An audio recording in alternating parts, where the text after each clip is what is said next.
Gracia, paz y misericordia sea con todos ustedes, amados hermanos y amadas hermanas en Cristo Jesús. Mi nombre es Fernando, soy de Bolivia y estamos sirviendo en la obra del Señor, trabajando y edificando al pueblo y a la grey del Señor. Es un privilegio para mí, una vez más, estar sentado acá en este lugar, la Biblia abierta y el material dispuesto para poder seguir enseñando la palabra de nuestro Señor.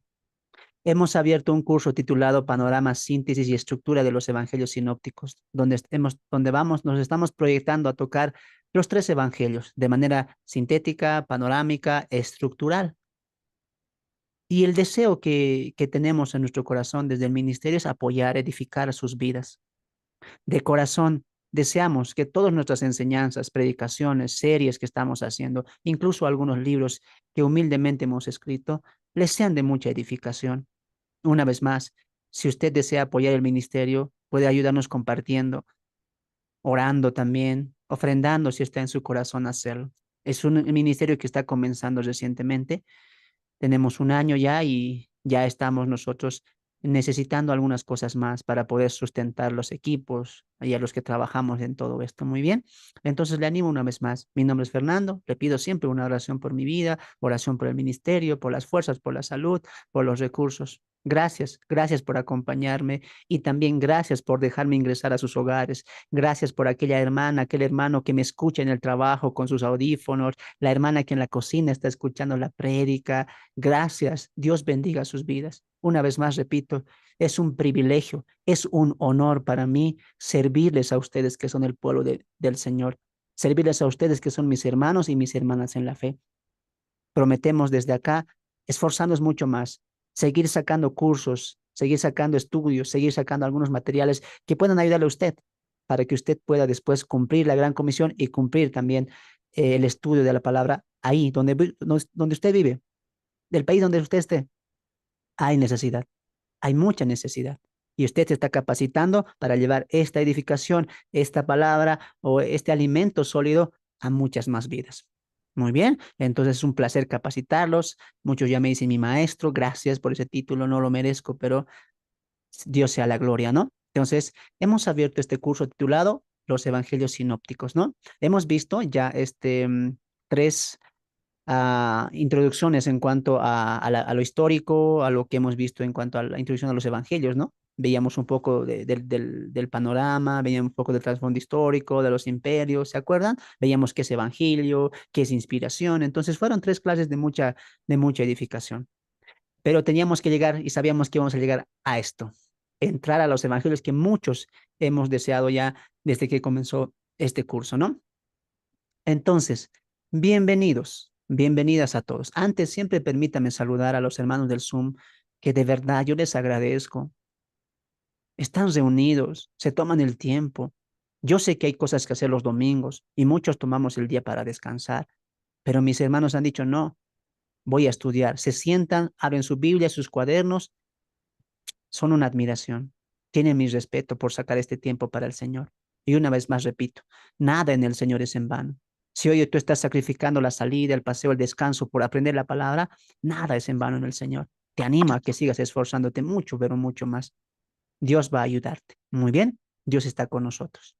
Entonces permítame saludar. Hermano Emilio, hermana Brenda, hermana C, dice ahí, ¿no? Ya me olvidé quién era, pero sé que sale. Hermana Elisa Amaro, mi hermana Eli, a Esther, Franz, Héctor, Ermelinda, Homero, mi mamita Irma, mi neta Magalí, May, Melanie, Nelly, mi hermana Patti, que también se sumó, hermanita, que Dios te bendiga, siempre es un placer verte, Reida Chávez, gracias, hermanita, hermano Rodolfo también, Rosario, gracias, gracias por estar conmigo y permitirme, mi hermana Marta, que ya se sumó también, Dios bendiga sus vidas. Comenzaremos, ¿les parece? Comenzaremos. Hemos orado al Señor para este tiempo de estudio y bueno, pues a eso hemos venido, a estudiar la palabra de Dios. Bienvenidos. Estructura, panorama y síntesis del Evangelio según Mateo. Si no me equivoco, este es el punto número 6 de nuestros 8 temas, ¿no es cierto? Una vez más repito, estructura, panorama y síntesis del Evangelio según Mateo. Avanzamos. Recordemos las 4 perspectivas que habíamos visto anteriormente, ¿no? Las 4 perspectivas que habíamos visto anteriormente. Mateo, Marcos, Lucas son llamados los evangelios sinópticos y Juan es llamado el evangelio universal.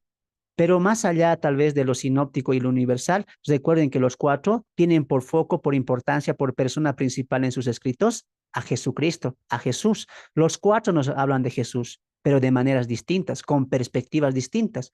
Por ejemplo, Mateo presenta a Jesús como el rey. ¿El rey de quién? El rey de los judíos. Marcos, perdón, y la audiencia, los destinatarios a los cuales escribe Mateo es a judíos, ¿no? Marcos, el evangelista, sobrino de Bernabé, presenta a Jesús en su evangelio como el siervo fiel, el siervo admirable, ¿no? El siervo incansable que no se cansa de servir. Marcos fue escrito ¿a quién? A romanos. Esa va a ser la intención. Y vamos a ver el por qué también cuando lleguemos a Marcos. Lucas, siendo el griego, obviamente escribe ¿a quién? A griegos. Su libro lo va a escribir para griegos. Pero Lucas, ¿qué nos va a enseñar de Jesús? ¿Con qué perspectiva? ¿O a qué se va a enfocar? ¿Cómo nos va a presentar Lucas a Jesús? Bueno, pero Lucas nos va a presentar a Jesús como el Hijo del Hombre. Va a ser un título muy utilizado en el Evangelio de Lucas, representando ¿qué? La humanidad de Jesús. Juan va a presentarnos a Jesús como el ser divino, el Hijo de Dios. Jesús es Dios. Y Juan está escrito de manera universal, a todos, ¿no? Y él también va a ser explícito en su evangelio cuando él va a decir eso, ¿no? Entonces, recordemos que los cuatro evangelios nosotros lo habíamos ah, figurado o tal vez hecho una conexión con los cuatro seres vivientes. ¿Se acuerdan? El que tiene cara de león, cara de becerro, cara de águila y cara de hombre, ¿no? Entonces, Mateo representa al león por la realeza. Marcos representa al becerro, ¿por qué? Porque va a connotar o denotar el servicio del Señor. Lucas representa al querubín con una semejanza a hombre, porque Lucas habla de Jesús como el Hijo del Hombre. Él es 100% humano. Y Juan es representado por el águila, ¿por qué? Porque representa realeza, primacía, ¿no? Entonces, Juan es representado por el águila y presenta a Jesús como el Hijo de Dios. Jesús es Dios, es el Creador. Por nada su libro empieza. En el principio era el verbo, la eternidad de Jesús. Jesús es Dios. Ahora sí, nosotros vamos a ingresar al Evangelio de Mateo. Hemos refrescado, ¿no? Entonces Mateo, ¿qué va a hacer? Va a presentar a Jesús como el rey. ¿El rey de quién? El rey de los judíos. Así que sin más, entramos a la introducción. El libro de Mateo comienza con una genealogía que apunta a dos verdades en cuanto a Jesús. Uno, él era el perfecto judío hijo de Abraham.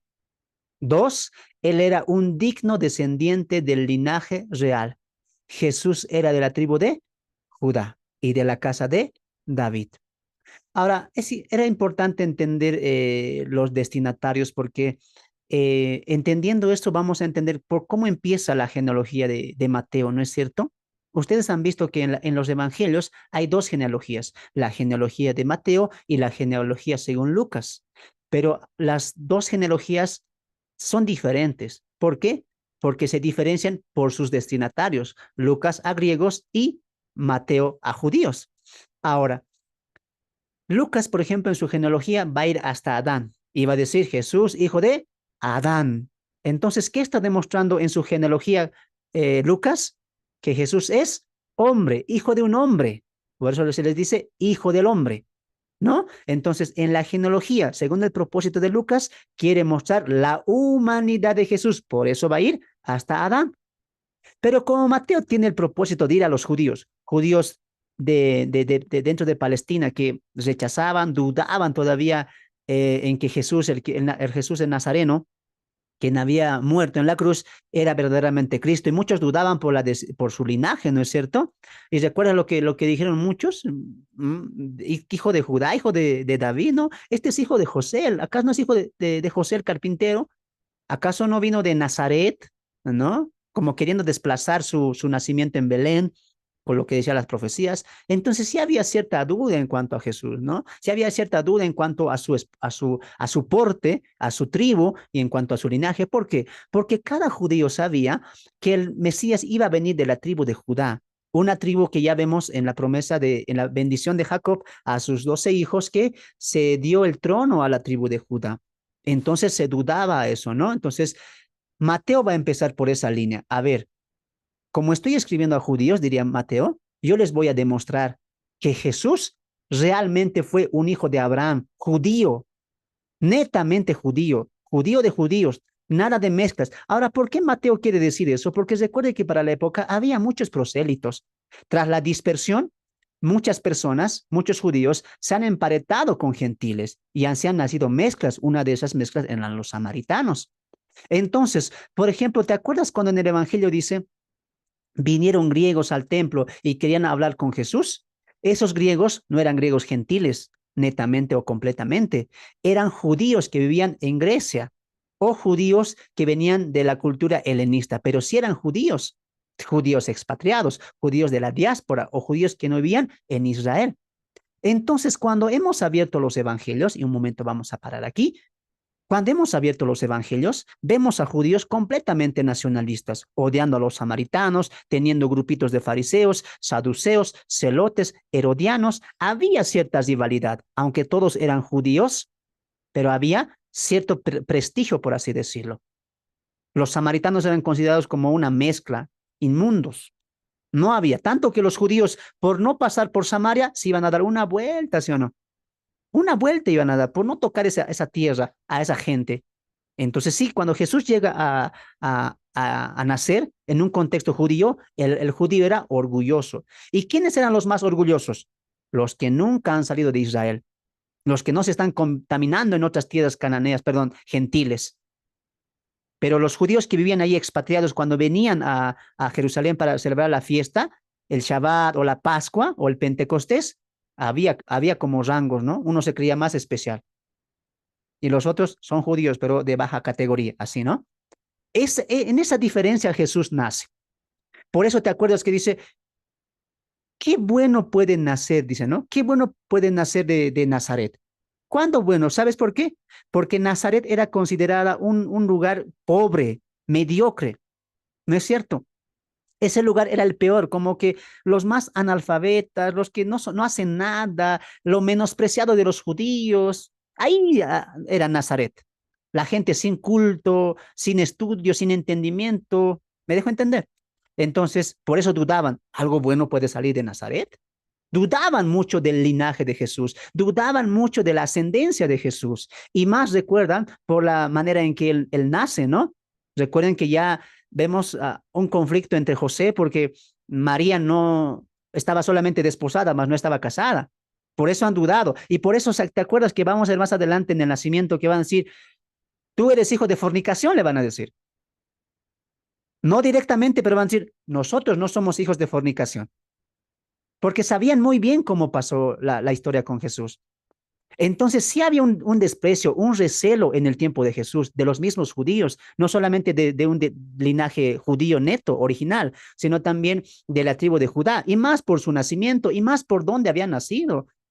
Entonces sí había un rechazo. Ellos esperaban un judío de un porte de un fariseo, hijo de un escriba, tal vez, no un hombre manso, humilde, no, ellos esperaban un Mesías militar, con carácter, que los liberte del pueblo o de la opresión del imperio romano. Entonces, por eso cuando tú hablas la Biblia, en los evangelios hay desprecio al Señor Jesús, hay rechazo, no le creen. Haznos señales entonces. Y le piden constantemente señales. Entonces sí hay un desprecio y rechazo por parte del pueblo. Y Mateo cuando escribe su evangelio a los judíos dentro de Palestina y también a los judíos que están expatriados y en la deportación o diáspora en otras naciones gentiles, la intención ¿cuál es? Demostrar que Jesús era un hijo legítimo de la casa de Abraham o del linaje de Abraham. Y es más, como, como Mateo quiere apuntar a demostrar que Jesús realmente era el Cristo, el Mesías, va a decir, para comprobar, Jesús era hijo de la casa de David. Por eso habla tu Biblia en Mateo capítulo 1 y vamos un poquito a ver la genealogía. Nada más un poquito. Recuerde que esto es introducción. Cuando lleguemos al nacimiento, ahí nos vamos un poco a explayar, ¿ya? Pero hable tu Biblia en Mateo.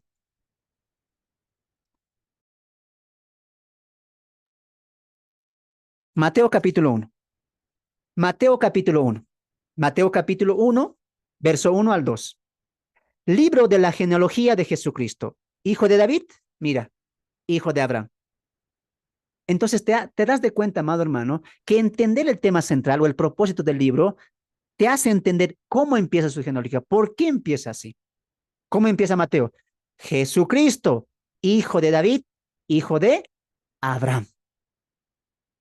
Entonces, sí, Jesús era hijo de David y hijo de Abraham. Y vamos a ver más adelante, ¿no? Vamos a avanzar el verso 17, ¿ya? De manera que todas las generaciones desde Abraham hasta David son 14, desde David hasta la deportación. Esto lo vamos a ver en el nacimiento, no se preocupe. Muy bien. A Babilonia, 14, y desde la deportación a Babilonia hasta Cristo, 14. Entonces, Mateo va a poner, ustedes no entienden, por eso va a ser tan explícito, ¿no? 14 generaciones, ¿no? 14 generaciones han pasado de acá a acá. O sea, Mateo es bien explícito, ¿no? ¿Por qué? Porque quiere demostrar el linaje de Jesús, hijo completamente de Abraham, y él era descendiente de David. Él sí tenía sangre real, porque recuerde que de Judá descendían el linaje de los reyes. Muy bien. Entonces, Jesús, hijo de Abraham, y Jesús tenía sangre real, era merecedor al trono. Si vamos a criticar, no es hijo no es hijo puro de Abraham, es una mezcla, etcétera.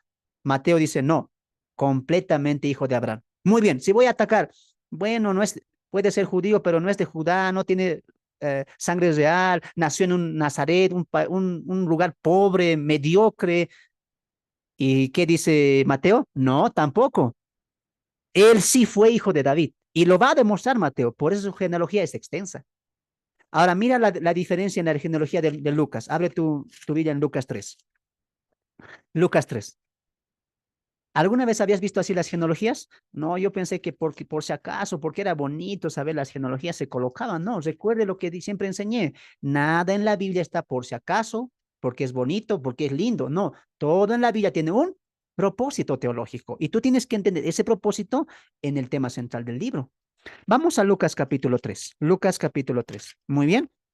En el Lucas capítulo 3, verso 23, nuevamente volvemos, en Lucas dice la genealogía. ¿Y acaso tú nunca te has preguntado por qué hay dos genealogías? ¿Por qué? Es más, ¿por qué no son iguales las genealogías? Porque Lucas tiene un propósito distinto. Y mira cómo va a empezar. Verso 23. Jesús mismo, al comenzar su ministerio, era como de 30 años. Hijo, según se creía, de José, hijo de Elí, ¿no? Pero vamos al 37. Mira, y ahí va a empezar, ¿no? Hijo de tal, hijo de tal, hijo de tal, pero mira cómo llega al 37. Hijo de Matusalén, hijo de Enoc, hijo de Gerat, hijo de Mahalael, hijo de Cainán, hijo de Enos, hijo de Set, hijo de Adán, hijo de Dios. Entonces mira cómo Lucas se va hasta Adán, mientras que Mateo se queda hasta Abraham. ¿Por qué? Porque Mateo quiere mostrar que Jesús era judío y merecía el trono. Él es el rey, va a decir. Pero Lucas, ¿qué quiere decir? Mira la genealogía. Jesús era hijo de Adán. Y si es hijo de Adán, es hombre, pues es un ser humano. ¿Me dejo entender? Entonces las genealogías van a aportar los propósitos de cada autor. Muy bien. En este caso, Mateo, ¿qué quiere apuntar? Hijo de Abraham, hijo de David. De eso no hay duda y él lo va a demostrar. Cuando lleguemos al nacimiento, ahí nos vamos a explayar un poco más. ¿Les parece? Solamente esta es una probadita, hermano, ¿ya? De lo que se viene cuando entremos un poco más al libro. Avanzamos. Mateo va a ser el libro puente entre el Antiguo Testamento y el Nuevo Testamento. Esto en un sentido de preparación en cuanto a la vida espiritual, las costumbres, las autoridades y grupos que aparecen en los evangelios. También el manejo del pueblo de Israel. Antes y durante la llegada de Jesús, Mateo va a unir varios elementos y eslabones que encontramos en los evangelios que son diferentes a cómo acaba el Antiguo Testamento. ¿Esto es cierto? Claro, porque Malaquías acaba de una manera distinta. Y cuando entramos a los evangelios, es como otra la historia. Hay un cambio completo. Hay actores nuevos, hay grupos nuevos, hay un nuevo manejo. Y uno se pregunta, ¿qué pasó acá? Entonces, Mateo es el libro puente entre cómo acaba el Antiguo Testamento y cómo va a empezar el Nuevo. Por eso es importante entender también la importancia que tiene Mateo. Ahora, recuerde, Mateo va a ser un libro puente, un libro que nos va a hacer entender eslabones, ¿no? Un libro que va a hacer entender cómo estamos en la teología bíblica ingresando al Nuevo Testamento. Muy bien, muy bien. Ahí. Hermano, les pido mil disculpas. Aquí vino un gatito de visita, pues ya coloqué pausa, ¿ya? Más bien lo transmitimos en Facebook. A ver, ¿dónde estás, gatito? ¿Dónde me visitas? ¿Por qué me pasa esto, hermano? ¿Por qué me pasa esto? A ver, no sé desde dónde estamos hablando. A ver, permítame un momento. Mientras, break, momentos comerciales, a través por mi hermana Patti. Hermana Patti, a ver, ayúdame. Comerciales, entramos a comerciales. Mientras veo dónde está el gato. Ahí está, a ver, ¿quiénes están ahí? Ayúdenme, hermanos, ayúdenme. Hermana Rosario, si no estuvo. Sí, mi hermano. Ustedes un ratito y nosotros Permítame un aquí, momento, hermano, permítame un momento. aquí estamos nosotros esperando. ¿Cómo están, hermanos? Salúdense. Hermanita Esther, qué bendición que está aquí con nosotros. Así es, mi hermanita, gracias a Dios de estar aquí con ustedes. Tengo muchas ganas de abrazarla. Yo Espérenme también, pronto de podamos ver. volverla a ver cerquita de mí. Ay, ya sé, hermanita. Hermanita Patti, ¿cómo anda? Bien, gracias.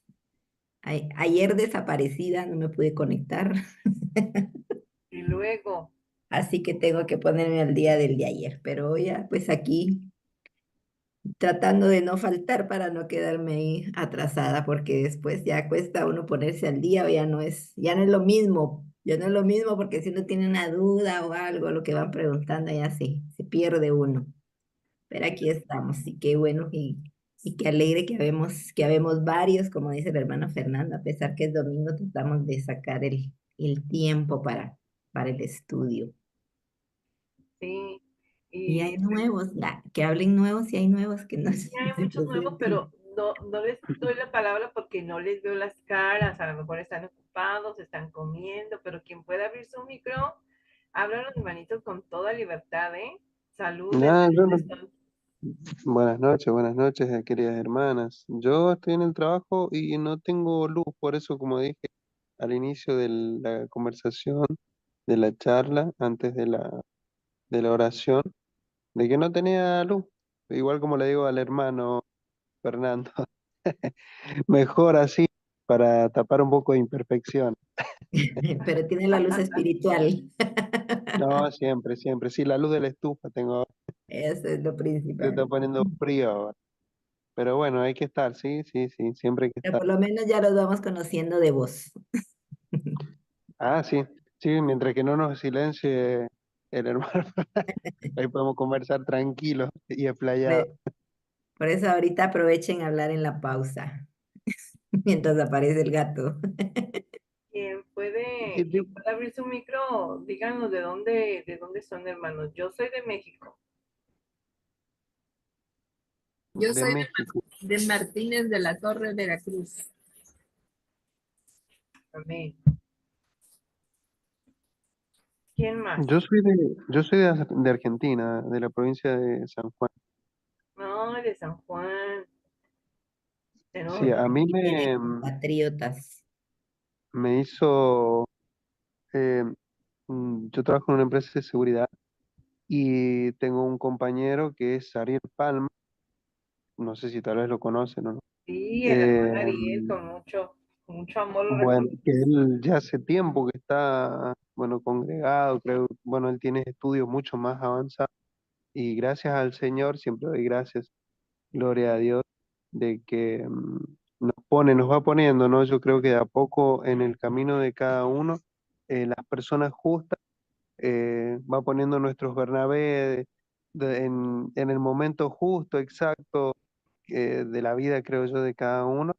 Y bueno, por esas cosas del trabajo del Señor, eh, nos tocó trabajar juntos en un lugar y bueno, él escuchaba la palabra del pastor Jonathan, o Jonathan, no sé cómo le dice, del pastor Jonathan. Y bueno, a mí siempre me ha gustado, siempre me ha gustado saber, pero eh, como que no tenía entendimiento. Yo soy de leer la Biblia, pero así, como que no tenía el entendimiento. Y bueno, ya después cuando empezamos a trabajar juntos, empecé a escuchar la palabra y sí, me empecé a gozar más de las predicaciones. Así que me gustó, de ahí me dijo eso, si me quería unir, sí, le dije que sí, después al curso de evangelismo, así que bueno, ahí estamos de a poco introduciéndonos más en esto, porque bueno, uno siempre quiere llevar la palabra eh, primeramente a la familia, ¿no? Que por ahí uno necesita mucho, ¿no? La familia, eh, y más en estos tiempos complicados que estamos viviendo, que el enemigo está a flor de piel, como quien dice. Así que, bueno, hay que luchar siempre contra eso. Qué Bien. bueno que aceptó la invitación, hermano. Ya llegó el hermano Fernando para continuar Sí, con el... ahora, Solo les pido oración, hermanos. Creo que hay espíritus chocarreros acá, así que les pido oración. no, no. El látigo, el látigo, el látigo, ahí nomás. Son de los chocarreros que llegan de allá del Chavo del Ocho de México. Hay espíritus chocarreros acá, así que les pido oración. Ya, muy No, bien, no, amados. Mil disculpas, no sé por qué me pasa todo, me tiene que pasar todo a mí. A ver, vamos a continuar. Ya, mil disculpas, ¿no? No lo pude encontrar, no sé dónde se metió, de verdad, pero espero que. Yo dije, por eso vino a comer mi pollito, dije, ¿no? Mi pollito que me guardé para acabar el curso. Cuando acaba la clase iba a comer ya. Bueno, pues vino por eso seguramente. Muy bien, vamos a continuar, hermanitos. Gracias por su paciencia. Se acabó los cortes comerciales por nuestra hermana Rosario. Volvemos después con más cortes comerciales. Estaba muy bueno eso. Avanzamos, ¿les parece? Avanzamos. Volvemos a la grabación. Ahora sí. Bien, entonces Mateo, recuerden que es un libro que nos va a ayudar para entender ciertas cosas. Por eso es importante lo que vimos en la introducción, ¿no? Los periodos macabeos, el periodo babilónico, persa, y entendimos muchas cositas de cómo, en qué momento de la historia surgen para entender después Mateo y no entrar con una incógnita. ¿Y qué son los fariseos? Porque los de Malaquías no lo entendían así. Entonces ya vemos que ha habido un progreso, ¿no es cierto? Entonces Mateo va a unir ciertas cosas y eso lo vamos a ver a lo largo también del libro, cuando entremos a disertar la estructura del libro de Mateo. Muy bien, avanzaremos. Punto número 2, su autor. Su autor es el apóstol Mateo, también llamado por los demás evangelistas Leví, ¿no? Se cree que tenía estos dos nombres, ¿no? Mateo también le conocían como Leví, porque recuerde que para la época era muy común también tener dos nombres o tener un sobrenombre. Lo más común era tener un sobrenombre, ¿no? Por ejemplo, a José se le coloca el sobrenombre de Bernabé también, ¿no? Saulo también tenía un nombre Pablo, ¿no? Entonces, Juan Marcos tenía dos nombres, entonces era normal para la época también, ¿no?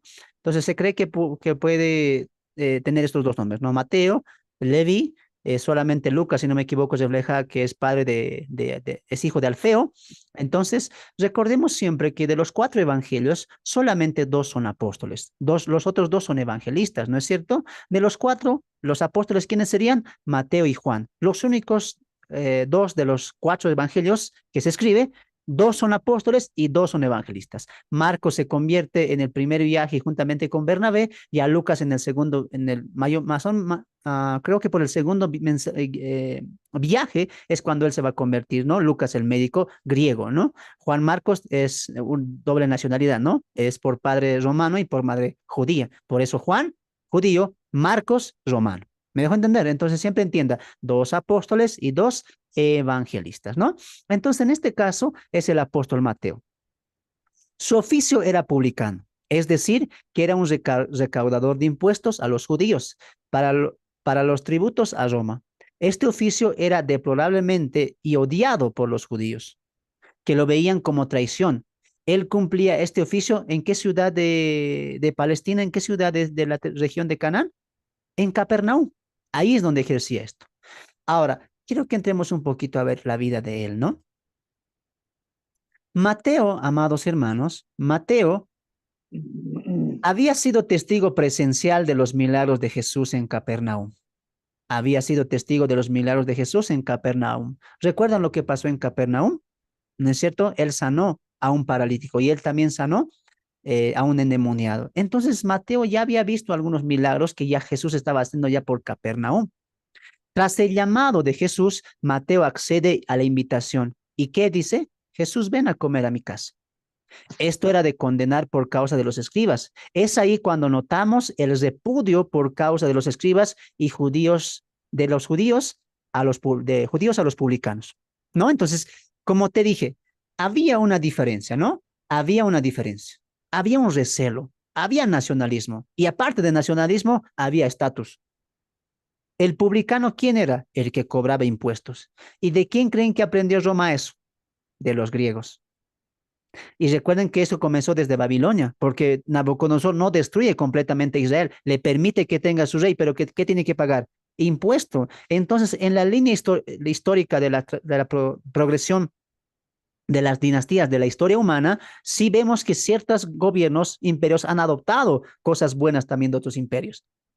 Los romanos han apoyado, han abrazado muchas cosas de los griegos. Por eso ese término helenista o historia o periodo greco-romano, porque los romanos no han exterminado todo de los griegos, han adoptado ciertas prácticas buenas. Y esto era algo bueno, los impuestos, porque el reino o el imperio romano iba creciendo. Ahora entiendes por qué cuando abrimos Mateo vemos a fariseos, vemos soldados judíos, vemos Sanedrín, vemos autoridades judías, porque el pueblo o la nación de Roma, el imperio romano, le dije, muy bien, tengan lo que quieran tener, su religión, cómo viven, hagan lo que quieran, pero paguen impuesto. Esa era la condición. Ahora, dentro de eso, había judíos que trabajaban para el imperio romano. ¿Cómo trabajaban? Cobrando impuesto. Y ellos cobraban a los mismos judíos. ¿Y cómo crees que los miraban los judíos? Traidor, pecador, te alias con los gentiles, porque el publicano tenía judíos publicanos amigos, pero también tenía gentiles que cobraban impuestos. Era un trabajo, un oficio. Por eso, más adelante vamos a ver que Mateo le va a invitar a Jesús y dice que se sentaron con él publicanos y pecadores. Mira aquí adelante. Entonces, vamos al momento de Mateo. Mateo se podía llevar muy bien con los judíos, con los fariseos, todos fariseos, saduceos, Sanedrín, ancianos. ¿Cómo le miraban a Mateo? Pecador, traidor, eres la escoria de los judíos. ¿Por qué? Porque cuando llegaba el día del impuesto del pago, Mateo colocaba su mesita en Capernaum y empezaba, pague impuesto, un judío cobrando a otro judío impuesto, para que ese impuesto vaya a un gobierno gentil. Y recuerde que para un judío, el gentil que era abominación, pecador, incircunciso. Recuerde que estamos en un contexto nacionalista. Los judíos se creen lo superior. Viendo a un judío que te cobra, ¿qué le dices tú? Traidor. Era la escoria.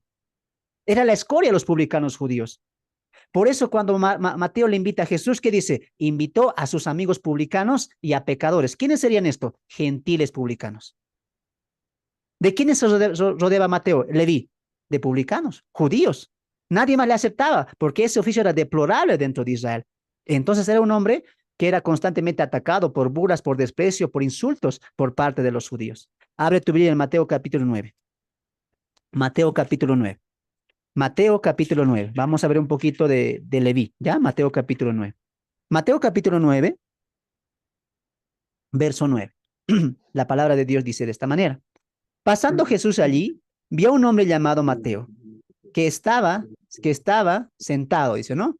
Que estaba, hermano Emilio, por favor, cierre su micrófono, ¿ya? Hace un poco de interferencia. Cerraremos el micrófono, no lo volvamos a aprender, ¿ya? Les pido, por favor, aquí hay una interferencia. Cuando yo pida participación, ahí prendemos, ¿ya? O haya conversación. Por ahora, escuchen, atentamente escuchen, ¿muy bien? Mateo capítulo 9, verso 9. Pasando Jesús de allí, vio un hombre llamado Mateo, que estaba sentado al banco de los tributos públicos, ¿no? Y le dijo, sígueme. Y se levantó y le siguió. Y aconteció que estando él sentado a la mesa en la casa, o sea que ya le invitó a comer a Jesús, he aquí que muchos publicanos y pecadores que habían venido se sentaron juntamente en la mesa con Jesús y juntamente con sus discípulos. Y pero, ¿qué pasa la reacción? Cuando vieron esto los fariseos, dijeron a los discípulos, ¿por qué come vuestro maestro con los publicanos y pecadores? Con los publicanos y pecadores. Mire aquí adelante. Va a aprender usted esto. En este término o en esta parte de la historia, el judío tenía por estatus menor al publicano, al samaritano, a los que son una mezcolanza con gentiles. ¿Qué les decía? Baja categoría. El publicano, peor, traidor a la patria, a los judíos, nos cobra impuestos siendo judío. Mateo, eres la escoria de los judíos. Pero había el otro frente, los romanos, los gentiles, los griegos, etcétera. Los judíos, ¿cómo les miraban a los gentiles? Una palabra utilizaban, pecadores. Para el judío, el gentil era pecador. Por eso aquí, ¿qué dice? Vino Mateo a la casa con Jesús y se acercaron muchos publicanos, amigos de Mateo. Pero también dice, ¿por qué está comiendo con publicanos y pecadores? ¿A qué se refiere los fariseos? Gentiles que tenían el mismo oficio. ¿Me dejo entender? Entonces ya Mateo tenía una relación abierta con los gentiles, siendo que para un judío era una abominación comer con gentiles, cenar con gentiles e invitar incluso a la casa a un gentil. Era abominación. Mateo había caído a la escoria de los judíos, pero aún así Jesús, ¿qué le dice? Deja eso, levántate y sígueme. Una vez más, Jesús muestra que no hay acepción de personas. Por eso más adelante, ¿qué le va a decir? Jesús le dice, al oír esto Jesús, verso 12, al oír esto Jesús dijo, los sanos tienen necesidad de médico, pero los sanos no tienen necesidad de médico, sino los enfermos. Jesús vio algo en el corazón de Leví, en el corazón de Mateo. Mateo no le gustaba, no le agradaba cobrar impuestos. Él se dolía, pero era un oficio que él había escogido mal y Jesús sabía su corazón. Por eso Mateo deja todo, acaba todo, como Zaqueo, ¿no es cierto? Zaqueo lo vende todo, porque Jesús recuerde que está viendo el corazón de sus elegidos, de sus discípulos, de sus seguidores. Entonces sí, Mateo Leví tenía un corazón arrepentido, pero nadie le daba esa importancia. Él sentía que no tiene arrepentimiento, pero Jesús, ¿qué le dice? Levántate, deja eso, sígueme. Y Mateo se convierte en un buen apóstol, un importante apóstol del Señor Jesucristo. Pero Jesús, ¿cómo reacciona a los fariseos? Bueno, ustedes son sanos entonces, ustedes no son pecadores. El enfermo, el necesitado, necesita medicina, un médico, ustedes no, porque ustedes se creen perfectos, que no pecan. Lo mismo pasa en la oración que Jesús enseña, ¿no ve? Había una oración del publicano y del fariseo. El publicano, ¿qué dice? El fariseo, ¿qué dice? Señor, soy bueno. Esos son los supuestos sanos. Jesús está atacando su supuesta sanidad espiritual, su perfección. Siendo fariseos se creían mucho. ¿Y Jesús qué le dice en la oración? Había un fariseo que oraba de esta manera. Señor, tú debes estar orgulloso de mí. 3 veces ayuno, 3 veces doy limosnas, alzando el pecho, sacando la cabeza, oraba. Pero el publicano, ¿cómo oraba? Sé propicio a mi pecador. Sé propicio a mi pecador, Señor. ¿Y qué dijo Jesús? De cierto os digo que el publicano llegó a ser justificado antes de llegar a su casa. ¿Por qué? Porque entiende una cosa. Los publicanos no es que se gozaban alegremente, pague impuesto, hermano judío. No. Cuando ellos cobraban impuesto, agachaban la cabeza porque sabían que estaban ofendiendo la ley, la Torá, el mandamiento de los judíos. Sabían que se habían juntado con los gentiles, sabían que estaban sirviendo a los romanos, sabían en la condición en la que estaban. Por eso Jesús más adelante en Marcos, ¿qué va a decir? Los pecadores tienen necesidad. Ellos son enfermos, necesitan saber. Entonces, entienda una cosa usted. Todo publicano acá, en la Biblia que usted va a leer, sí connotaba arrepentimiento y le vino a hacer un caso ajeno a eso. Entonces, Leví no lo hacía alegremente, ¿no? Cuando él cobraba impuestos, sabía que estaba mal. Y Jesús sabía que él necesitaba arrepentirse. Necesitaba un cambio de vida. Siempre falta eso, como hace un momento dijeron ustedes, ¿no? Alguien dijo acá, a veces necesitamos un Bernabé que nos ayude. Solos no podemos. Mateo Leví quería salir de eso, pero nadie creía en él. Jesús viene y le dice, deja eso, ven. Jesús cambia la vida, ¿te das de cuenta? Es importante entender lo que Jesús hace con una vida que se encuentra en humillación. Entonces Mateo y Leví era despreciado por los fariseos, pero Jesús le dice, para mí no, deja de pecar, ven, sígueme. Es más, te vas a convertir en un apóstol. ¡Qué privilegio! Cambió la vida de Mateo. Sería muy bueno hacer un estudio acerca de la vida de Leví, de Mateo, ¿no? Avanzamos. Los publicanos sabían que eran la escoria del pueblo, ¿ven? Lo sabían. Tampoco se hacían a los, uy, tenemos un cargo, ¿no? Tenemos dinero, no. Sabían que eran una escoria, sabían que eran pecadores. Del pueblo judío, no solo por su labor, sino por la relación que había con los romanos. Ellos hablaban con los romanos, comían con los romanos. Mateo sabía esto y aún así Jesús va y come en su casa. Interesante eso. Una muestra de la misericordia y la no aceptación, la acepción de personas que hacía Jesús en cuanto a la justificación y el arrepentimiento. Jesús no hacía acepción de personas. Leví, siendo la escoria, pasa a ser un apóstol. Muy bien. 2. Fecha y lugar del escrito. En cuanto a este punto, no se sabe con ciencia cierta el lugar o la fecha con exactitud. En cuanto al lugar, lo más seguro es que haya escrito antes de salir de Palestina, porque según la tradición de la patrística, ya Mateo sale y muere, ¿no es cierto?, en tierras ajenas, ¿no?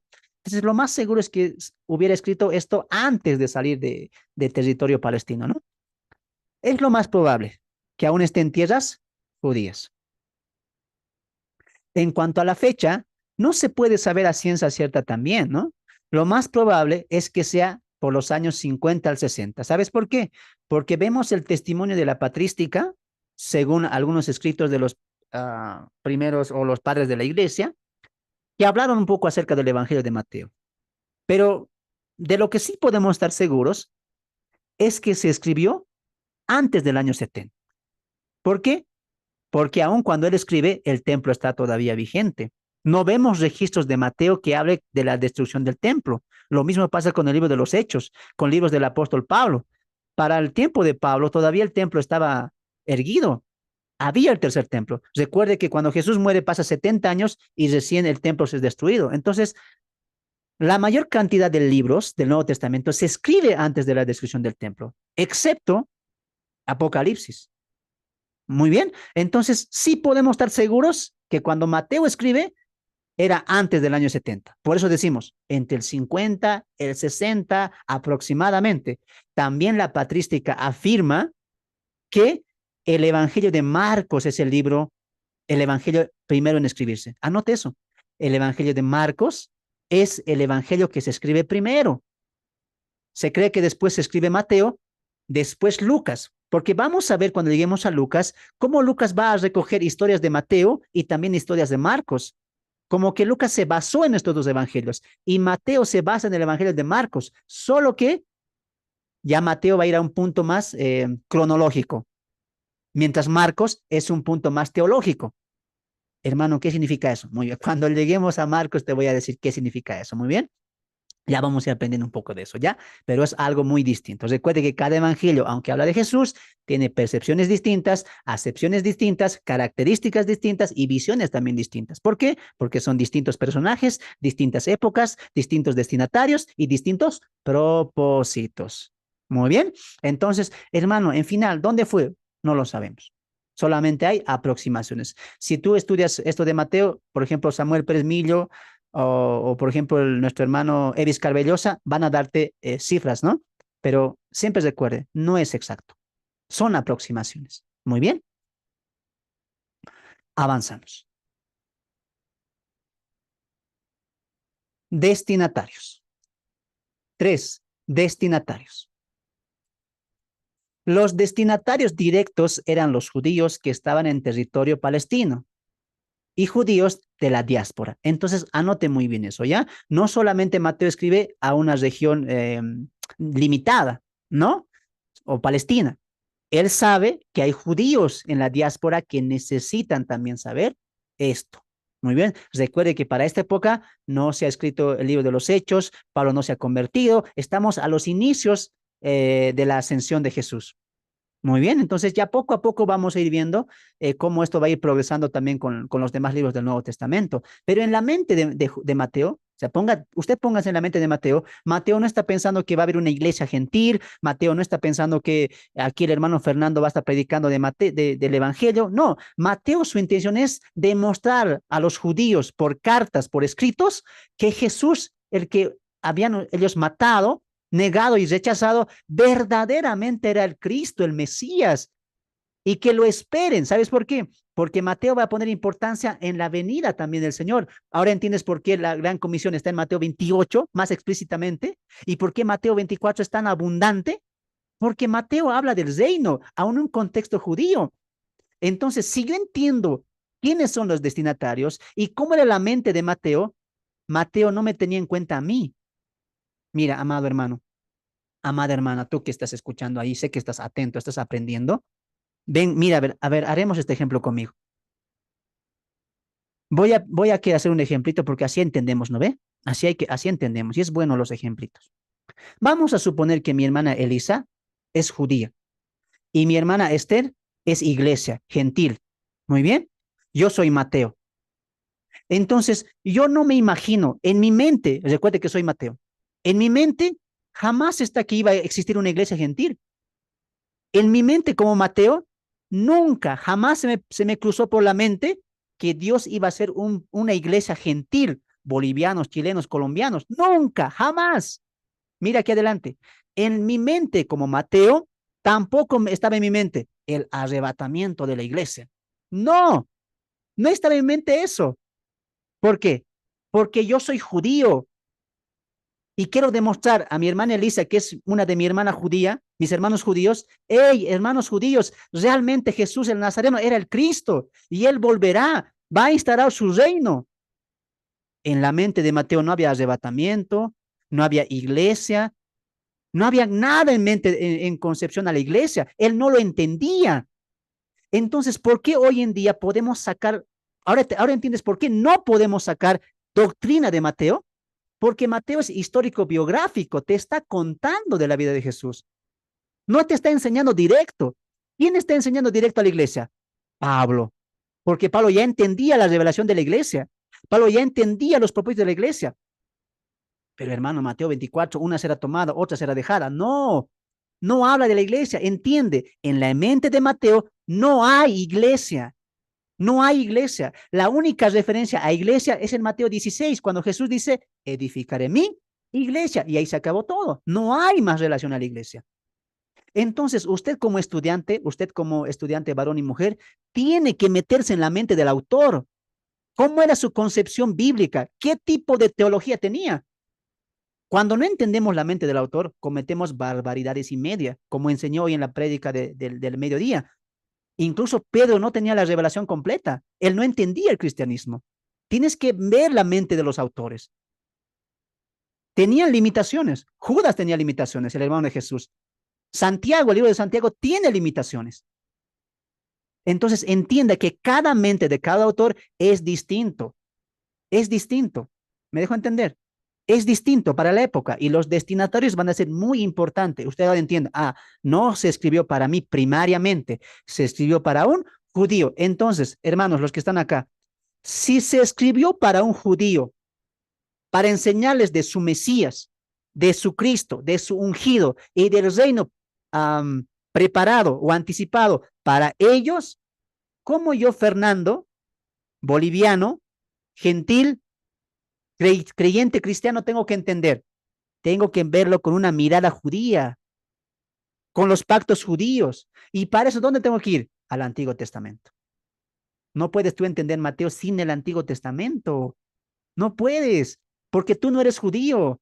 Necesitas sí o sí el Antiguo Testamento para comprender cómo Mateo va a presentar a judíos a Cristo como rey. ¿Me dejo entender? Las únicas cartas directas a la iglesia son las 13 epístolas del apóstol Pablo. Esas son directas a la iglesia, directas a nosotros, porque él es nuestro apóstol. Aquí Mateo no tiene nada en cuenta. A veces le hacemos decir cosas a Mateo que ni Mateo dice. ¿Me dejó entender? Entonces, entendamos muy bien que los destinatarios es muy importante. Amado hermano, amada hermana, si usted va a pasar un día en su iglesia, en su denominación, y te van a decir, hermanos, vamos a pasar el libro expositivo de Romanos, o Juan, o Hechos, por ejemplo, usted tiene que decir, mira aquí adelante, usted tiene que decir, pastor, líder, maestro, amén, gloria a Dios, qué libro más hermoso. Si el pastor maestro empieza, Mateo capítulo 1, verso 1, y empieza a leer un poquito empieza a aplicar, a enseñar, eso no es un estudio expositivo, no es un estudio expositivo. Un estudio expositivo es cuando, como yo te dije, un momento antes de entrar a Mateo, trasfondo histórico, en la cultura de la época, el pensamiento de la época, estudiaremos la mente del autor. ¿A quién le está escribiendo? ¿Por qué está escribiendo? ¿Para qué está escribiendo? Eso tiene que enseñarte. Eso se llama estudio expositivo. Eso es lo que tú tienes que pedir. Un momento, pastor, antes de que avance el capítulo 1, verso 1, ¿cómo es el contexto histórico? ¿En qué fecha se escribe Mateo? ¿Por qué se escribe Mateo? Tienes que tú que hacerte preguntas. ¿Cómo se llama eso en el estudio bíblico? Observación. Entonces, no es estudio bíblico, estudio expositivo, un texto, luego lo aplico a ustedes, hermano, hay que vivir así, hermano, hay que vivir asá, hermano, esto nos enseña esto. No, tú estás haciendo a lo devocional, no eso no es un estudio. Un estudio te lleva al trasfondo, a la época, a la cultura, a la mente del autor, al propósito, etcétera. Hay que saber discernir. Por eso usted aquí ha venido a estudiar. Esto que yo te estoy enseñando es estudio, no es devocional, es estudio lo que usted está llevando. Muy bien, por lo tanto, tenga mucha atención a eso. Te estoy dando pautas de cómo tú puedes estudiar de manera grupal y de manera individual. Avanzamos. 4 palabras claves. 4 palabras claves. Las palabras claves que veremos a continuación son de gran importancia. Subraye eso en sus cuadernitos de apuntes. Subraye, gran importancia. O anote con letras grandes, mayúsculas, no sé. Anote, pero grandes letras. O subraye, resalte ahí. Las palabras claves que veremos a continuación son de gran importancia para entender el tema al cual va el apóstol Mateo. Entonces, 2 palabras claves son las que van a ser de gran importancia en los 28 libros de Mateo. ¿Cuáles son? Número 1, reino. Número 2, monte. Repito, número 1, reino, y número 2, monte. Muy bien. Ahí también podemos añadir, añada, por favor, 3, ponga un tercero. Ahorita se me está viniendo, ¿no? No lo puse. 3, casa. Casa. Muy bien. Casa.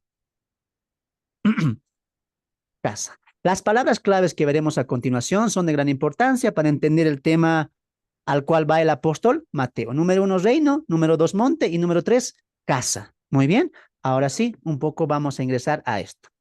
Mire aquí adelante. Aprenda usted. Repite una vez más. Ustedes han venido a estudiar. Han venido a estudiar. Ese es tu punto importante. Hermano, eres muy estricto.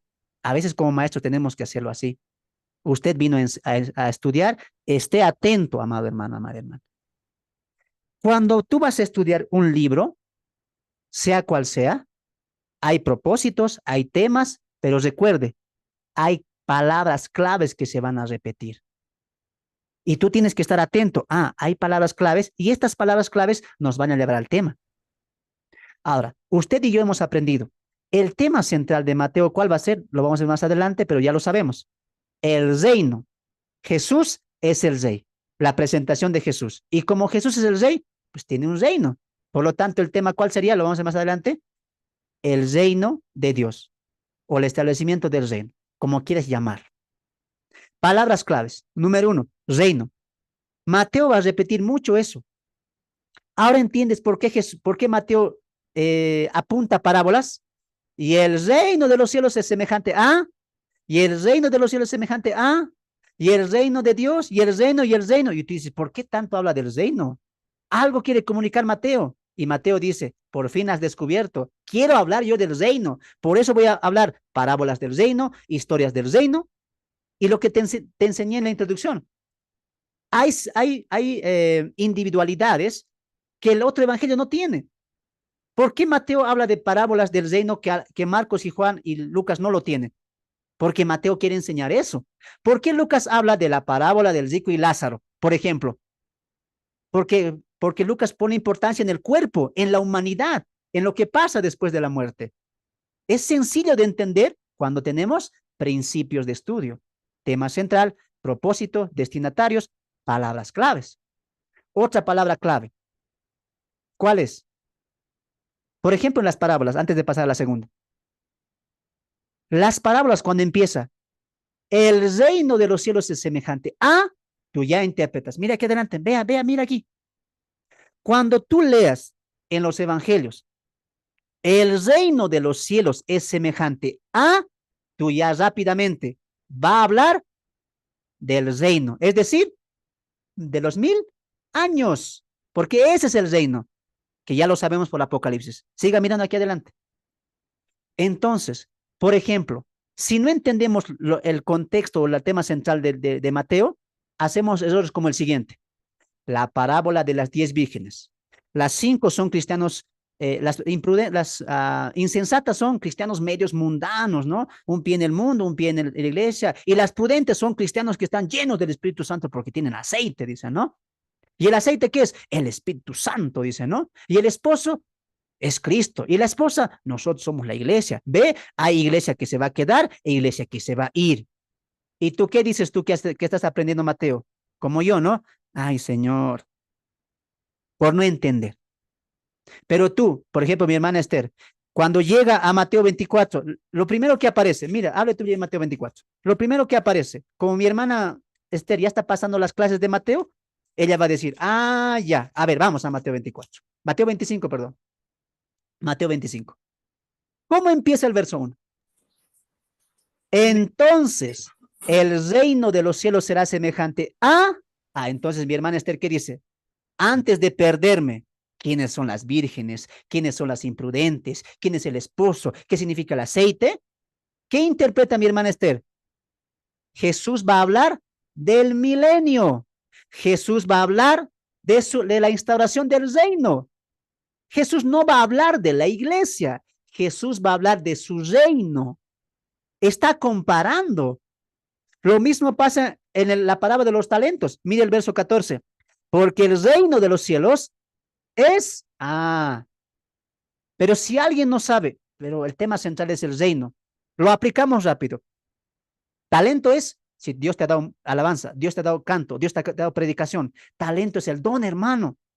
¿Y qué significa? Porque a uno le da un talento, al otro le da 2, al otro le da 3, y Dios te va a pedir cuenta por tu talento. No, no hagas eso.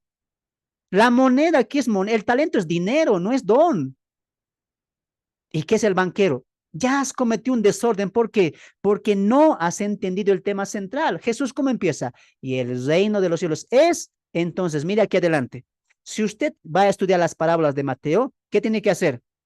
Esta parábola lo tengo que interpretar con lo que con lo que va a pasar en el reino.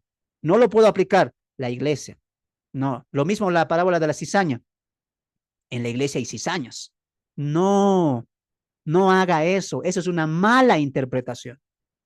Muy bien. Entonces, usted ya sabe, palabra clave, 1, reino. Cuando yo vea reino, reino de Dios, o reino del Hijo del Hombre, o reino de los cielos, ¿dónde voy a llevar mi mente? Al milenio. Algo Jesús va a hablar del milenio, de cuando Él venga en su segunda venida. No lo apliques hoy. ¿Se entendió eso, hermanitos? Hagan un like, digan amén. ¿Ya?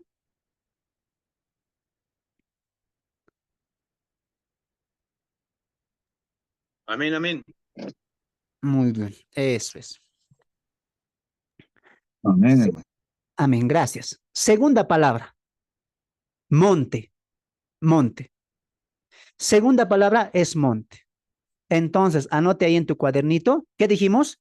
Reino, reino de los cielos, reino de Dios, es igual. ¿Dónde apunta? Al milenio. Monte. La palabra monte, anote. La palabra monte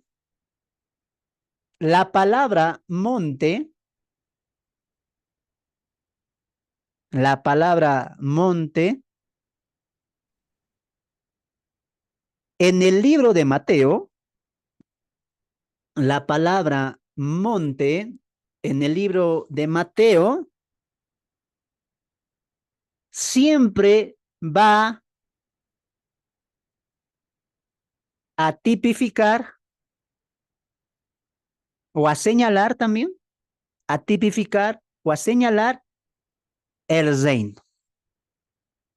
Siempre va a tipificar o a señalar el reino. Muy bien. ¿Anotaron? Muy bien. Tienen que ser veloces, pues, como mi hermana Patti, así veloces, mi hermana Patti. Mi hermana Patti agarra aquí 5 bolígrafos. Es rápida, mi hermana Patti. Muy bien. ¿Anotaron? Ahora miren aquí, pues miren, vamos a aprender.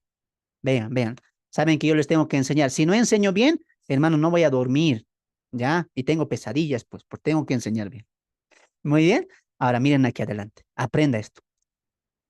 Así como la palabra reino, que vimos un poco, unos cuantos ejemplos, la palabra monte es muy importante. Ahora, la palabra monte, ¿a qué siempre va a aplicar? Al reino. Por ejemplo, abre tu Biblia en Mateo capítulo 5. Abre tu Biblia en Mateo capítulo 5. Mateo capítulo 5. ¿Qué te dije que era el monte? Reino. Grábate vos eso. Monte, reino. Nada más. Ya no veas el monte, una colina bonita, un montecito ahí verdosito, así como para echarse. No. Monte es reino. Grábate eso. Mateo capítulo 5. Mateo capítulo 5. Mateo capítulo 5. Viendo la multitud, subió al... ¿Ya qué esperas para subrayar? ¿Qué estás esperando? Subraya. Viendo la multitud, subió al monte. Monte. Y sentándose, vinieron a él sus discípulos. Y abriendo la boca, les enseñaba diciendo, bienaventurado, bienaventurado, bienaventurado, bienaventurado, bienaventurado, etcétera. ¿No es cierto? Otro ejemplo. Abre tu Biblia en Mateo capítulo 17. Mateo capítulo 17. ¿Ya? Vamos, no se preocupe, estas cositas nos vamos a explayar cuando lleguemos a disertar la estructura. Muy bien. Mateo capítulo 17. Mateo capítulo 17, verso 1. 6 días después, Jesús tomó a Pedro, a Jacobo y a Juan, su hermano, y los llevó aparte a un monte. ¿Por qué no estarán subrayando? Prendan sus cámaras, hermanos, sean obedientes, por favor, hermanos Segundo, Rodolfo, prendan. Mira, no hagan quedar, los hermanos ahí se prenden sus camaritas, excepto mi hermano Emilio, que está a oscuras, ahí está a oscuras la casa, ¿no? Muy pronto Dios va a decir, sea la luz, va a decir. Si no prenden las cámaras, no voy a seguir enseñando, hermanos. Por favor, prendamos todos. Quiero verles, quiero ver cómo están atentos eso, así, ¿ya? Excepto mi hermano Emilio, que ya dijo desde el principio, ¿no? Dijo, corté la luz, dijo acá, corté la luz, dice mi hermano. Muy bien, muy bien. Ahora sí. ¿En qué estábamos? Monte, pues, ¿no ve? Muy bien. 6 días después, Jesús tomó a Pedro, a Jacobo y a Juan y a sus hermanos y le llevó aparte a un monte alto. Muy bien. ¿Han subrayado eso? Ahora sí. Miren aquí a la cámara, miren al hermano Fernando, mírenme, yo les quiero mirar. Miren, te voy a demostrar que el monte es el reino. Mira aquí adelante, vea, mire. En la Biblia, siempre el reino lo llevamos al ámbito de la escatología, de los tiempos finales. ¿Por qué? Porque el reino de Dios no se ha instaurado, es a futuro, ¿no es cierto? Pero mire aquí adelante. Cuando Jesús viene en su primera venida, él, ¿no te has preguntado por qué da su sermón en el monte? ¿Por qué habla en un monte? ¿Por qué se ha transfigurado en un monte? ¿Por qué? Porque monte en la escatología o la profecía representa reino, imperio. ¿Cómo sabemos eso? Abre tu Biblia en Daniel capítulo 2. Abre tu Biblia en Daniel capítulo 2. Tiene que estar atento, amado hermano, amada hermana, por favor. Por eso le pido prenda su camarita, porque quiero ver su atención. Muy bien. Recuerde que esto no está saliendo en Facebook. Solamente están ustedes los privilegiados del Zoom. Muy bien. ¿Qué les dije? Daniel. Busca tu Biblia en Daniel. Muy pronto se viene el estudio de Daniel, hermanos. Estén orando por eso. Vamos a aprender Daniel, los 12 capítulos conmigo, ¿ya? Por material también, material que ya el pastor Jonathan nos ha donado, ¿no? Lo hemos podido adquirir. Ahí voy a hacer algunos retoquitos nada más, ¿yo no? Daniel capítulo 2. Daniel capítulo 2. Daniel capítulo 2. Y ustedes saben la historia o el sueño de Nabucodonosor, ¿no? Vamos a leer desde el 31, ¿ya? Vamos a leer desde el 31. Ya, vamos a leer desde el 34. Ya saben ustedes la historia. Muy bien, 34. Estabas mirando, aquí Daniel ya le está revelando el sueño que tuvo Nabucodonosor. Estabas mirando hasta que una piedra fue cortada, no con mano, e hirió a la imagen, a sus pies, en sus pies de hierro y de barro cocido y los desmenuzó. Ustedes saben la historia, ¿no es cierto? Conocidísima esta historia. 35. Entonces fueron desmenuzados también el hierro y el barro cocido, el bronce, la plata y el oro, y fueron como tamo de las eras del verano, y se los llevó el viento sin que de ellos quedara rastro alguno. Mas la piedra que hirió a la imagen fue hecha un gran, ¿qué dice hermanos del Zoom? Hermana Esther, ¿qué dice? Fue hecho un gran Monte. Monte. monte Monte. que llenó toda la tierra, que llenó toda la tierra. Ahora, imagínense, ¿existirá un monte que llene toda la tierra? La respuesta es no. ¿A qué se refiere? ¿Qué es lo que va a llenar toda la tierra, dicen los profetas mayores? El reino del Mesías. Por eso Isaías o Jeremías, si no me equivoco, dice, ¿no? Y la palabra saldrá de Jerusalén y toda la tierra será llena del conocimiento de Dios. Entonces, mire aquí adelante, antes de anotar, yo sé que está anotando, pero mire aquí adelante.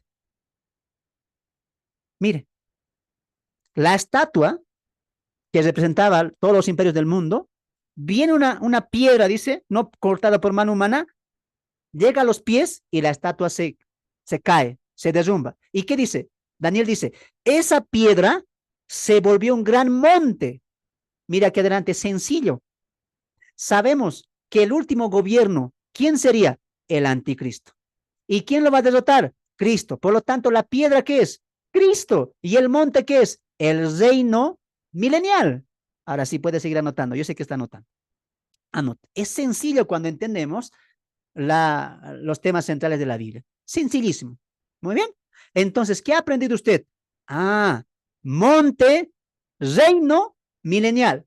Monte, reino de Cristo. ¿Me dejé entender? Una muestra más. Vamos a Apocalipsis. Hermano Fernando, usted nos está enseñando bien. Qué bueno. Así voy a dormir hoy tranquilo. A usted también que me está mirando por YouTube, por Facebook, le animo a que aprenda. Vea los canales, vea las prédicas que tengo. Estamos enseñando con Biblia. Muy bien, de manera pausada, para que usted aprenda. Así que le pido siempre el apoyo al ministerio. Apocalipsis capítulo 17. Muy bien, Apocalipsis capítulo 17. Mira que te estoy llevando un contexto escatológico, profético. Por eso te dije, en el contexto profético escatológico, monte es reino. Apocalipsis capítulo 17. Apocalipsis capítulo 17. Verso 8.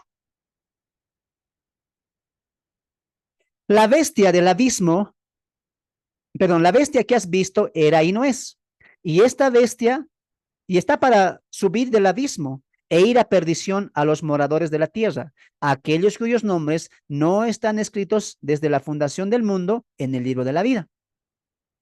Se asombrarán viendo a la bestia que era y no es y será. Escucha esta parte. Esto para la mente que tenga sabiduría.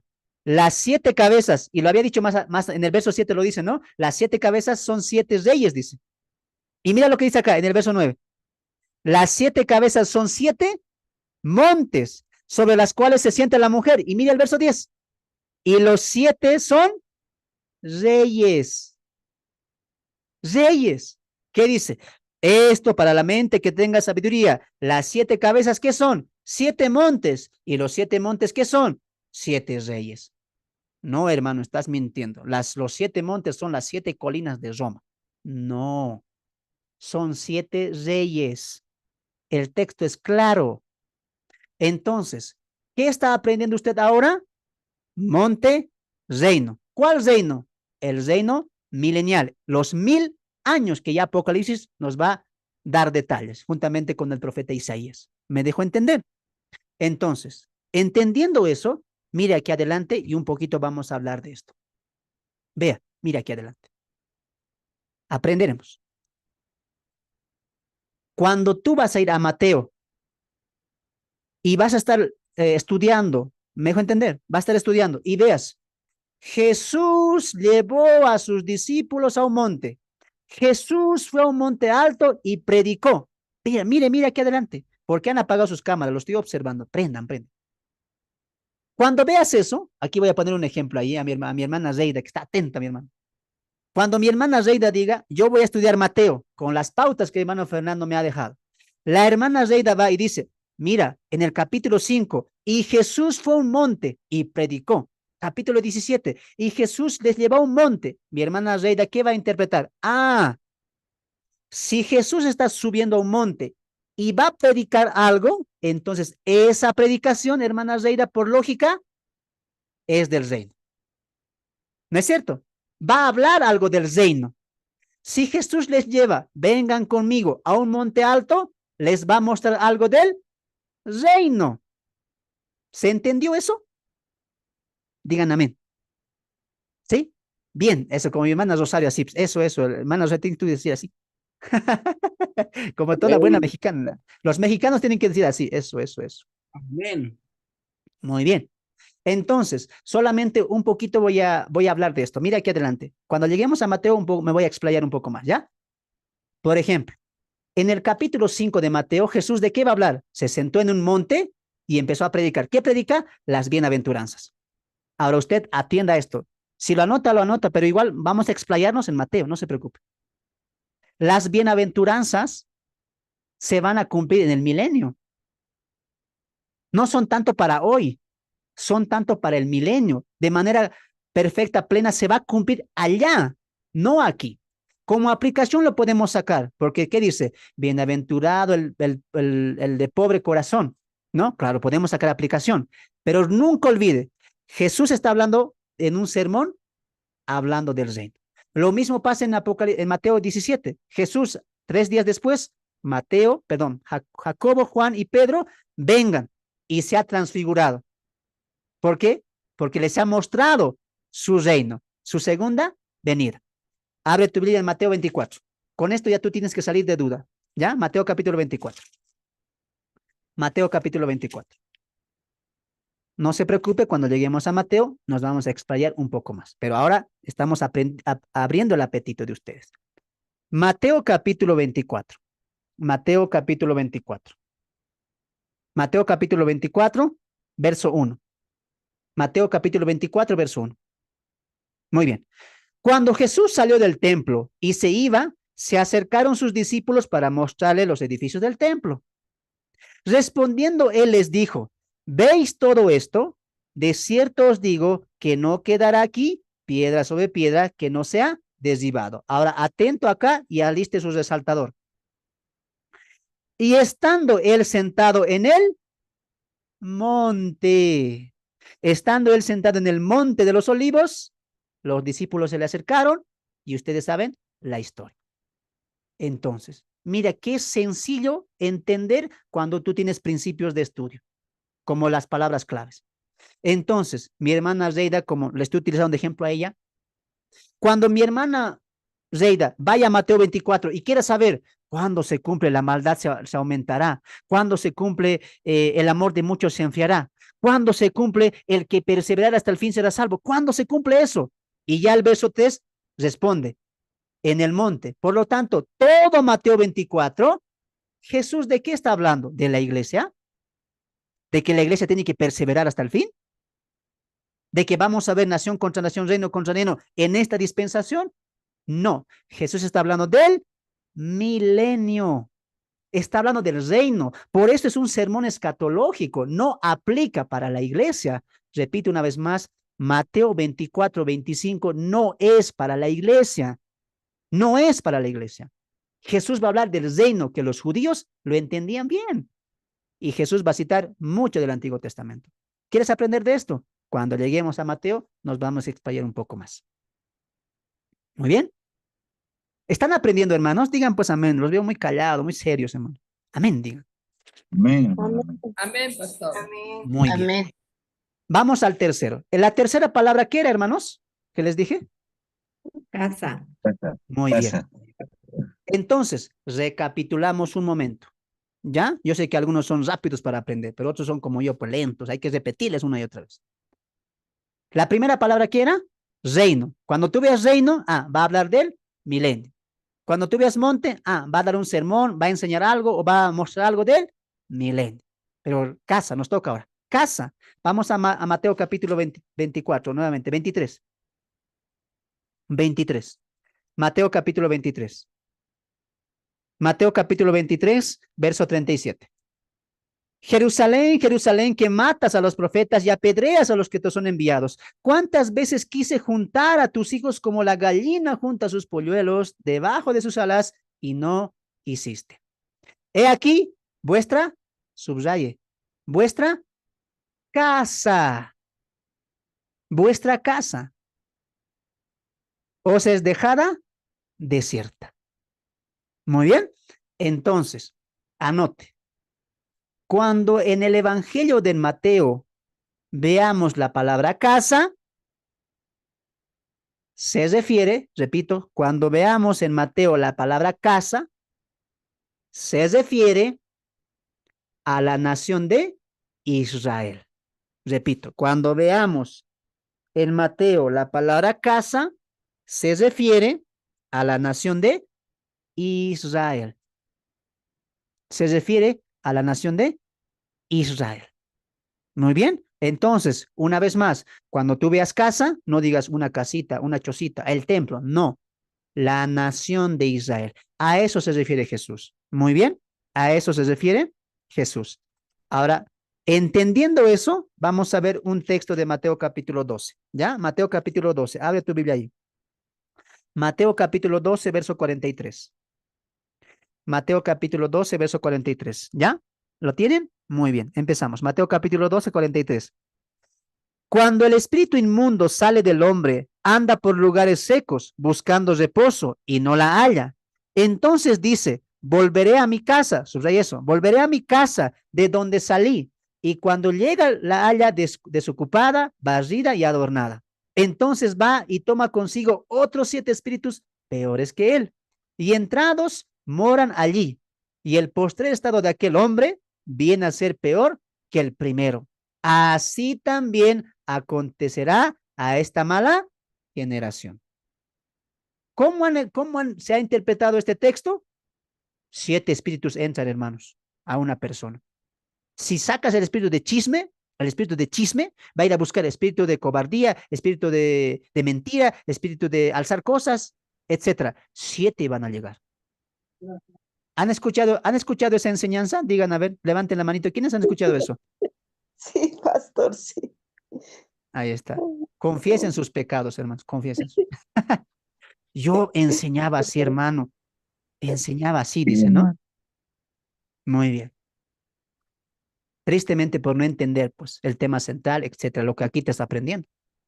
Ahora, con lo que te he enseñado, interpretaremos, ¿les parece? A ver, interpretaremos tú y yo. Nada de demonología, 7 espíritus de chisme. No, nada que ver. Aquí Jesús no está enseñando demonología. ¿Cuántos demonios entran, salen? No hay eso.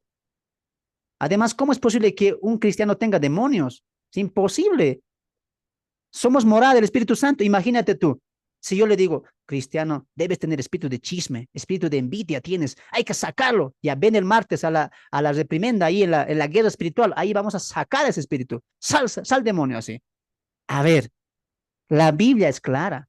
Pablo en Corintios capítulo 7, ¿qué dice? ¿Qué comunión hay la luz con las tinieblas? ¿Qué comunión Cristo con Belial? Y más adelante, ¿qué dice? Vosotros sois templo del Espíritu Santo. Y mira acá, a ver, mira acá. ¿Le parece lógico? A ver, voy a preguntar aquí a mi hermana Esther.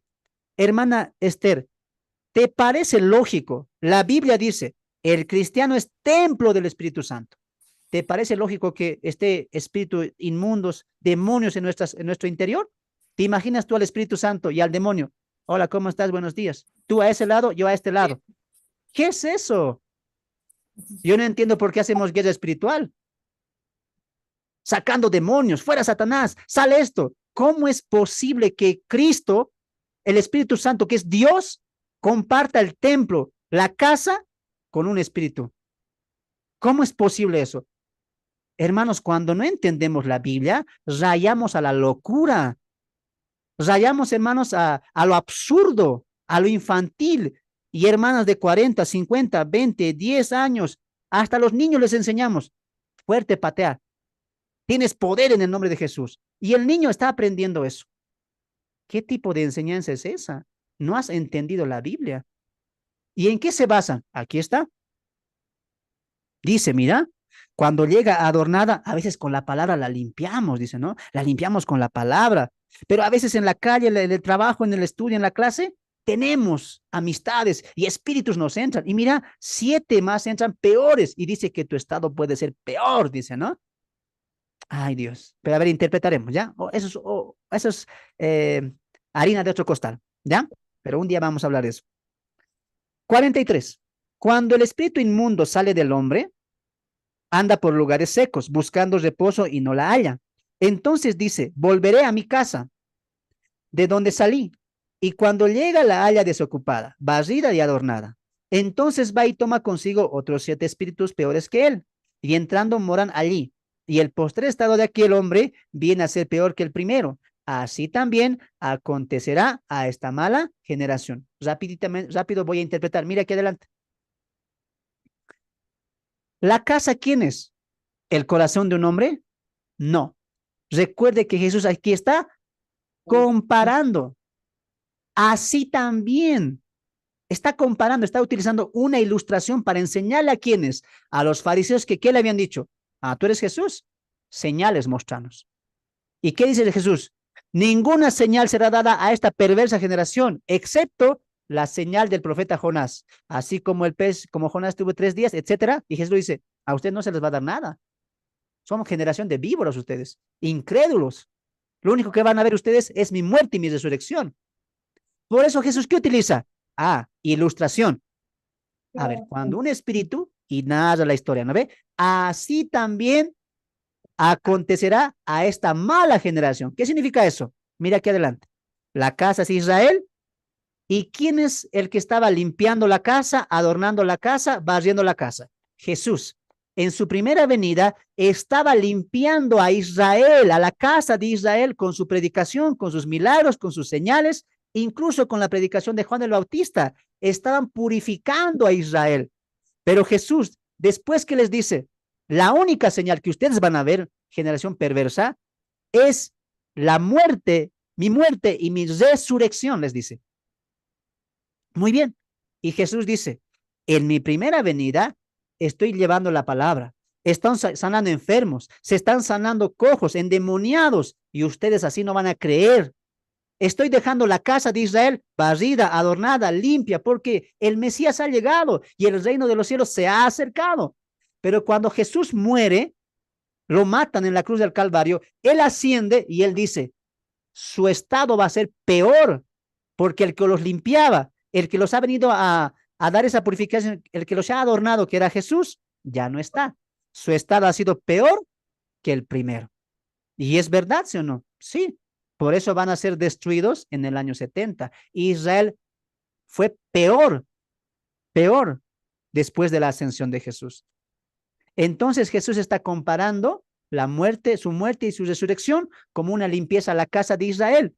Y cuando él se parta a los cielos, esa generación será perversa, completamente mala, adúltera. Por eso Jesús, ¿qué dice? Ay, Jerusalén, Jerusalén, que matas a tus profetas. ¿Cuántas veces te envié? ¿Y qué les dice? De cierto os digo que no me verás, que su casa os será dejada desierta. ¿Qué significa eso? Yo me voy a ir, me voy a ir. Por eso Jesús, ¿qué dice? Y de cierto os digo que no me volveréis a ver hasta que digáis, bendito el que viene en el nombre del Señor. ¿Qué está diciendo Jesús? Mira cómo se complementa. No los voy a volver a ver, no me van a volver a ver. Yo quería que la casa esté limpia, adornada, la estoy dejando así. Ustedes la van a corromper, peor. Su estado va a ser peor que antes de mi venida. ¿Se entendió? Entonces no habla de demonios, no habla de inmundos, de chisme, no, nada que ver, no eso. No, Jesús no quería enseñar demoniología. Él quería enseñar el estado espiritual de Israel durante el ministerio de Jesús y posteriormente cuando Jesús ascienda a los cielos. Muy bien. ¿Hay preguntitas de eso, hermanos? ¿Se entendió? Claro. Entonces, casa, ¿qué es? Israel. ¿Hay preguntas? Amén, hermano. Adelante. Disculpa, yo había entendido justo esa parábola. eh, que, o sea, el cristiano, antes de convertirse, tiene 7 espíritus malos. Y cuando por A o B deja el cristianismo, se va al mundo, entran otros 7 espíritus más. O sea, ya no tienes 7, tienes 14 espíritus mundanos. O sea, así de esa manera había entendido. O sea, te vuelves peor que lo que eras antes, ¿no? Y ahora, como usted está explicando, no es así como, bueno, estoy entendiendo que no es así. Claro, Sí. porque para empezar, no hay iglesia acá. No está hablando a la iglesia. No está hablando a la iglesia. No hay iglesia acá. Está hablando a judíos. La casa de Israel estaba siendo limpiada por el ministerio de Jesús. Lo va a decir Pablo en Gálatas. No hay iglesia acá. Muy bien, entonces, entendiendo bien los principios bíblicos, entendemos mejor. Muy bien, vamos a finalizar con este último punto, ¿ya? Amén. Punto número 5, propósito. Punto número 5, propósito. La intención más clara del apóstol es demostrar que Jesús de Nazaret es el Mesías prometido del Antiguo Testamento. Mateo es de los 3 evangelios el libro por excelencia que nos va a dar muchas luces del reino venidero, ¿no? Obviamente no el libro primicia de todos los 27, no. Aquí claramente dice la diapositiva, de los 3, es decir, de Mateo, Marcos y Lucas, Mateo va a ser el libro por excelencia, el evangelio, que más nos va a hablar del establecimiento del reino, que es el tema central de toda la Biblia. Es de mucha información y aclaración. Entonces, ¿tú con qué mirada vas a ver a Mateo? Con la mirada del establecimiento del reino. Y a Jesús como el rey de los judíos. Muy bien. Amén, amados hermanos, vamos a llegar hasta acá. Ha sido un placer estar con ustedes. Ya el tiempo ha ido avanzando un poco más, que teníamos pensado avanzar un poco más, pero yo sé que a veces tenemos que descansar. Mañana es un día de trabajo y hasta aquí hemos aprendido mucho, amados hermanos. Así que les agradezco su presencia, les agradezco que estén con nosotros. Espero que hayan aprendido mucho. Recuerde, esto solamente es la introducción. Hay mucho por aprender. Imagínense cuando lleguemos a disertar la estructura de Mateo. Vamos a ver el nacimiento, vamos a ver cómo surge el Mesías, qué pasaba en ese tiempo. Hermano, Mateo nos va a abrir muchísimo el entendimiento. Recuerde que es un eslabón, un puente que nos va a aperturar lo que va a continuar después. ¿Cómo se llama esto? Teología bíblica. No se pierda los estudios. Dios bendiga sus vidas. Dios les provea fortaleza, sabiduría para seguir esforzándose. El estudio es así. Es dificultoso, es sacrificado, pero siempre vale la pena. Si el abogado, el licenciado, el sargento, el policía, el médico se esfuerza tanto por tener esta carrera o este oficio de profesión, ¿cuánto más usted, que tenemos la grande profesión de ser creyentes, que llevemos el mensaje? Más preparación debemos tener. ¿Por qué? Porque esa es una preparación material, física, pasajera. Esta es una preparación eterna. Más preparación tenemos que tener. No olvide, nunca olvide que usted está viendo a estudiar la palabra del Señor para que después Dios lo use a usted como un maestro y una maestra que edifique a otros. Es momento, y lo creo con una convicción firme, es momento de que la iglesia ame estudiar la palabra de Dios. Es momento de dejar lo suave, lo liviano. Es momento de dejar la apatía cuando queramos, cuando nos guste, cuando tenga ganas. Es momento que empecemos a sacrificarnos, sacrificar nuestros domingos, sacrificar nuestros fines de semana, sacrificar nuestros horarios por aprender la palabra de Dios. Y una vez más repito, esta es la mejor inversión que usted está haciendo de su tiempo. Esta es la mejor inversión que usted está haciendo de sus recursos. Y esta es la mejor inversión que usted está haciendo de sus fuerzas. Nada en el Señor es en vano. Siga con su esfuerzo, con su dedicación, y usted verá grandes resultados el día de mañana. Lo digo por experiencia.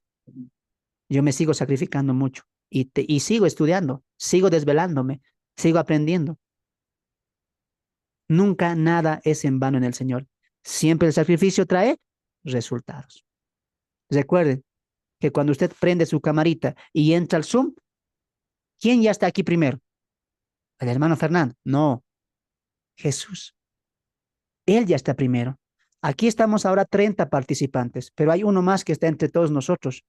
Es Jesús. Él es la persona importante. ¿Y cuánto se deleitará viendo aquí a nosotros, a sus cristianos, a su pueblo estudiando la palabra de Dios? Siempre estudiar la palabra de Dios deleita el corazón de Dios, aprender más de Él. Dios tenía preparado un camino, el reino. Tristemente, los hermanos judíos lo han rechazado, pero nosotros la iglesia lo aceptamos y lo esperamos. El reino prometido a Israel tardó muchos años, pero llegó. Y nuestro reino, la segunda venida, pronto, muy pronto será establecido. Muy pronto nuestro Mesías, el Cristo, nuestro Señor Jesucristo, volverá por segunda vez a esta tierra. ¿Y sabes qué haremos nosotros? Lo esperamos. Y la Biblia dice que reinaremos con Él 1000 años, que seremos reyes y sacerdotes. Amamos el reino del Señor. Sabemos que Él es nuestro Rey y Señor. Él es el Rey de reyes y Señor de señores. Viva su semana pensando eso.